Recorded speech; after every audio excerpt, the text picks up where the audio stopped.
I'm always fascinated with like the real outliers, like people who take risks and Hmm. people who are outliers. So like surfers, Hmm. people who will jump off of shit, like that kind of stuff, Yeah. and like you, endurance athletes. Because I think people get scared to push themselves. Like Yeah. when you go to the gym or you do whatever, and you put that little extra weight on, or you try to push yourself to the next level. I think people get scared with how they feel, Yeah. and I would do that too. And I would now I have this on my watch so I could see what my heart rate is, and it like fucking nuts about my heart rate. Now, I don't know if this is good or this is bad or whatever it is, but I'm like, all right, my heart rate's okay. I could push myself like a little bit harder, but sometimes you're going to feel nauseous, or sometimes you're going Hmm. to feel a certain way. But people have to, I think you have to kind of get it out of your head that like you're probably not going to die. Do you Right. know what I Yeah. mean? Like Yeah. you might feel like shit, or I think Yeah. if your heart rate goes above a certain, whatever your max heart rate number is for a certain period of time, it makes you feel nauseous. And you'll I'm not, probably you might pass out, but yeah, you're not gonna you die. might pass out, Most you might likely. throw up, you might do whatever, but you're No. probably not going to die. And I No. think people get afraid of like doing things like going, even basic things like going to the gym, doing stuff like that, where they're like, I don't know how this is going to make me feel. Like I don't know how, Yeah. like Rob always makes fun of me. Like I'm fucking nuts about the gym. Like Yeah. I'm crazy about it. He's the opposite. Like No, I am actually. See, Ray doesn't know oh, this. here we go. Here we go. Here's a story. So Please. my wife joined the gym with some friends of ours, and they went and did the Rocky Run. You know what the Rocky Run is? Yeah. Okay, That's so awesome. she Yeah. came Red home with color. this. She came home with this fucking medal. I'm gonna go pull it out. It's fucking amazing, and I was Your like, wife did oh, the Rocky Run? hold on. She did the Rocky Run. I'm like, that is fucking amazing. Where do That's you get one awesome. of those medals? She's like, Well, well, you won Keri the did it race. too. You won the Keri race. did it, right? I literally have hundreds of medals in my office because what I did after that was I ran races for like 3 years. But the Really? only catch was I had to get a medal. I had Yeah. to have a medal. That was the only way. I hate running. I hate exercise. I hate everything. But I figure if I can push myself like once a week to do something I hate, I'll be able to do something I love forever. If I can Yeah. even like succeed, I got down to about, for a big guy, I'm like, 230, I'm 6'2".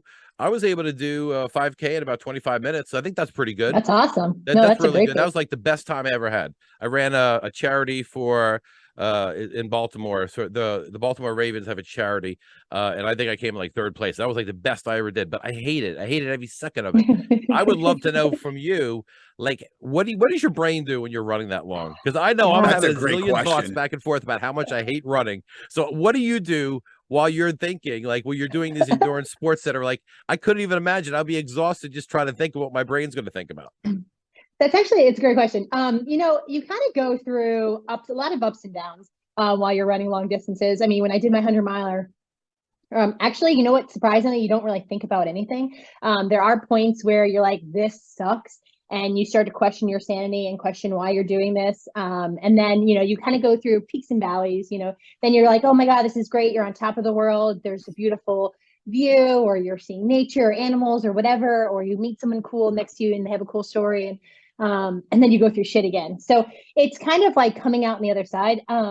It's just, I kind of like that feeling though. I like the feeling where like you feel like you're going to die, but then all of a sudden, like you're reborn and you're just so much stronger and better than you were before. And I don't know, it's just those hard moments really, really test you. And I don't know, you just got to keep pushing. So to answer your question, what do I think about? Nothing sometimes, honestly. I didn't even listen to music for my 100 miler. Wow. It was just kind of nice just to be. I think the thing for me is like, I don't have to worry about work. I don't have to worry about anything. Like no one's going to call me. I don't have to get an answer an email.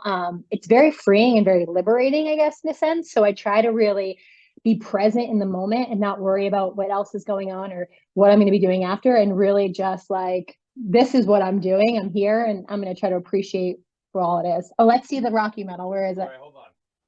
So, Rob, this is a side of you I didn't know, bro. Like, I really just Look at thought that. you were just like an out of shape, middle aged fucking guy. Like, I really didn't know. Here, hold on.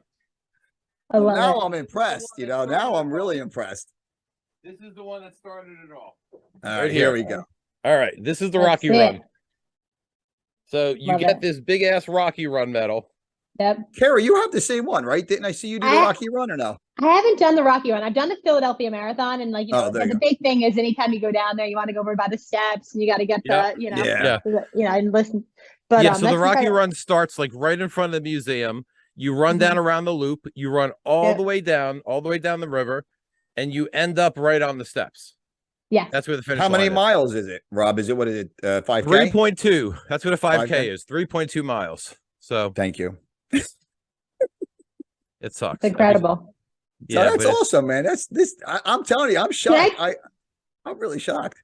I have to tell you something, Rob. To be honest, it gets easier after 5 miles. I feel like the first 5 miles of anything like sucks, but then you kind of fall into this like rhythm and you kind of yeah. find your flow, and it does get easier. I'm like, you could just get through the first 5. You could easily do a half Yeah. marathon, a marathon, So 50K. so here's the thing. I couldn't Oh my really God, you're run. wearing your medal, bro. I That's couldn't fucking really awesome. run. I never ran before. Like I hate Yeah. running. I hate being like I hate like the pain because my knee when God was giving out knees, I was on the back of the line. So my left knee is Yeah. shot from day one. I didn't Yeah. figure out I had high arches till I ran the third race, and I thought it would be easier to cut my feet off than to feel the pain of my shin splints. It was so bad. In fact, I figured out all this stuff. Like I have super high arches and I need super supports in my shoes. Right. And after I Right. figured that out, then it was like, well, my feet don't hurt anymore. So now I could run anytime. And I was Yeah. like, I did a lot of great stuff for my son too. We did it for charity, we did it for business purposes. But like I did one race called the Tough Pumpkin. It was in Pennsylvania. So you had to do a 5K on this farm. So if you know about farms in Pennsylvania in the winter, if it's a wet winter, Yeah. the farms are like it's like a Tough Mudder. So they Yes. had it was called the Great Pumpkin Run. But if you carried a pumpkin the whole time and you cross the finish line, they give you another medal. I'm like, oh my God. Oh my God. I You have to gotta get do 2 it. medals for this. So the day we go, it had rained at least 24 hours straight, like torrential rain. It was legitimately like a Tough Mudder. So we were like one of the first people to get our pumpkin, and we were there early. We got the smallest, tiniest pumpkin. It had to be maybe this big, It's fucking awesome. but the piece was so long on the top of it, we were able to cradle it right on our arm and run. Where some guy was like trying to be a hot dog. He had like a 5-pound pumpkin. Try to carry that when you're muddy, running through the mud. A 5-pound pumpkin. That was No, that's amazing. challenging. But It's you know crazy what? I mean, motivates you, I though. don't know how the brain works like that. My brain just doesn't stop. So I don't know. Yes, it must be like a superpower you have because 3 miles, I'm like done. I'm exhausted. I've exhausted my own brain after 3 miles.